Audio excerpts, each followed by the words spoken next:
पंक्तियों का भाव। पंक्तियां हैं, जाका गुरु भी अंधला, चेला खरा निरंध, अंधई अंधा ठेलिया, दोनों कूप पड़न। इस पंक्तियों का शब्दार्थ लिखा हुआ है। जाका, जाका मतलब जिसका, अंधला, अंधला मतलब अंधा, चेला मतलब शिष्य, खरा निरंध मतलब पूरा, घोर अंधा, कूप मतलब कुआं, पड़न माने पड़ना या गिरना। अब इस पंक्तियों का प्रसंग देखते हैं। प्रसंग क्या है कि शिष्य के मार्गदर्शन के लिए गुरु का ज्ञानी होना अति आवश्यक है। हम लोग इस बात पे पहले चर्चा कर लेते हैं कि हम लोग गुरु के पास क्यों जाते हैं। हम लोग या शिष्य, जो शिष्य होते हैं गुरु के पास क्यों जाते हैं। शिष्य जो होते हैं गुरु के पास इसलिए जाते हैं क्योंकि उन्हें वहां जाकर के उनको कुछ सीखना होता है, गुरु से मार्गदर्शन प्राप्त करना होता है। तो यही वजह है कि शिष्य जो है वो गुरु के पास जाते हैं। और ये गुरु का भी कर्तव्य है कि वो बच्चों को, अपने शिष्य को वो सिखाएं, उनका मार्गदर्शन करें, उनके प्रगति के लिए द्वार खोलें। लेकिन यदि गुरु ही ज्ञानी ना हो, यदि गुरु के पास खुद ज्ञान ना हो, तो क्या वो विद्यार्थियों को या अपने शिष्यों को क्या वो ज्ञान दे सकते हैं? बिल्कुल नहीं दे सकते।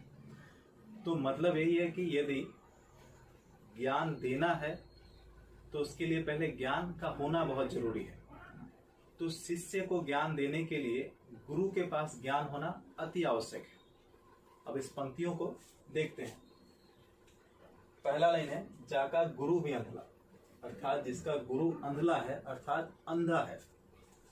अंधा है मतलब यहाँ पर होगा अज्ञानी है, अर्थात जिसका गुरु अज्ञानी है।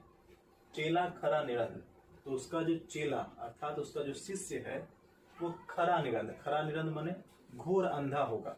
घोर अंधा होगा मतलब वो महाअज्ञानी होगा। तो जिसका गुरु अज्ञानी होगा, उसका शिष्य जो होगा वो महाज्ञानी होगा। अर्थात जिस गुरु के पास स्वयं ज्ञान ना हो तो उसका शिष्य जो होगा वो उससे भी बड़ा अज्ञानी बनेगा।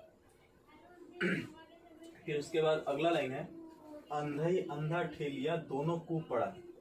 अंधई अंधा ठेलिया अर्थात जब एक अंधा जब दूसरे अंधे को लेकर के रास्ता दिखाए, जब उसे ठेल करके या आगे बढ़ाए, तो फलस्वरूप क्या होगा, दोनों कूप पड़ा, दोनों ही कूप में यानी दोनों ही कुएं में गिर जाएंगे।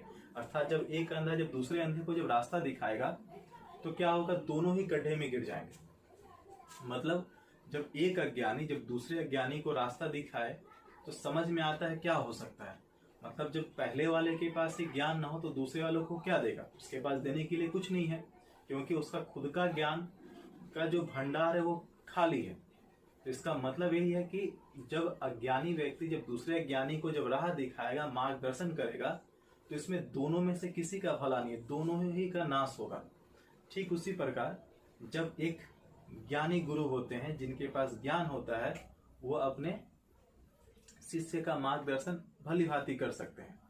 लेकिन जिस गुरु के पास ज्ञान नहीं है, अर्थात जो गुरु अंधे हैं, जो अज्ञानी हैं, तो वो क्या कर सकते हैं, अपने शिष्य को आगे नहीं ले जा सकते हैं। वो अपने शिष्य को जब भी राह दिखाएंगे तो वो सही नहीं होगा, क्योंकि उनके पास खुद का स्वयं का ज्ञान उनके पास नहीं है। तो ऐसे में क्या होगा, वो गुरु और शिष्य दोनों का ही नाश हो जाएगा। अर्थात शिष्य का तो नाश होगा ही, शिष्य तो गर्त में जाएंगे, साथ साथ वो गुरु भी गर्त में गिर जाएंगे, वो दोनों का ही विनाश होगा।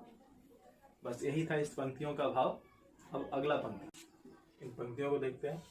जब मैं था तब हरि नहीं, अब हरि मैं नाही, प्रेम गली आती साकरी, या में दो न समाही। इसका शब्दार्थ देखते हैं। मैं मतलब अहंकार या अभिमान, हरि मतलब ईश्वर, सांकरी, सांकरी मतलब पतली या संकीर्ण, अति, अति मतलब अधिक या अत्यंत। अब इस पंक्तियों का प्रसंग है कि हृदय में अहंकार और ईश्वर साथ नहीं रह सकते हैं। मतलब जब हमारे मन में अहंकार, पाप जैसी प्रवृत्तियां हमारे जब मन में वास कर रही होती है, तो उस मन में उस हृदय के अंदर कभी भी ईश्वर आके नहीं बसते हैं। लेकिन जब उसी मन में जब ईश्वर का वास होता है तो अहंकार और पाप जैसी प्रवृत्तियां हमारे मन में नहीं आती है। यही इस पंक्तियों में भी कहा गया है कि जब मैं था तब हरि नहीं, अर्थात हृदय में जब मैं था, मैं का मतलब यहाँ पे अहंकार है, तो जब हृदय में अहंकार था तब हरि नहीं, तब ईश्वर नहीं थे। अब हरि मैं नाही, अब हृदय में हरि है अर्थात ईश्वर है, तो मैं नाही, तो अब इसमें अहंकार नहीं है। तो कहने का अभिप्राय यह है कि जब मनुष्य के हृदय में जब अहंकार होता है तो उस मन से, उस हृदय से ईश्वर बहुत दूर रहते हैं, और जब उसी मन में जब हरि का वास होता है तो उस मन से अहंकार दूर चला जाता है। अगला लाइन है, प्रेम गली अति सांकड़ी या में दो न समाही। प्रेम गली अर्थात प्रेम का जो मार्ग है वो अत्यंत संकरा है, बहुत ही पतला है।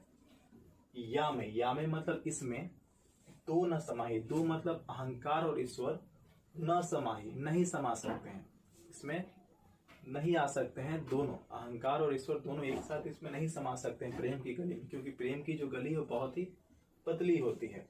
तो अभिप्राय यह है कि मनुष्य का जो हृदय रूपी प्रेम गली है उसमें अहंकार और ईश्वर दोनों एक साथ नहीं समा सकते हैं, कोई एक ही समा सकता है। तो इस पंक्तियों से पता चलता है कि हृदय में या तो अहंकार हो सकता है या ईश्वर का वास हो सकता है, दोनों में से कोई एक ही इसमें वास करते हैं। अर्थात अहंकार होगा तो ईश्वर नहीं, और ईश्वर होंगे तो अहंकार नहीं। बस यही था इसका भाव।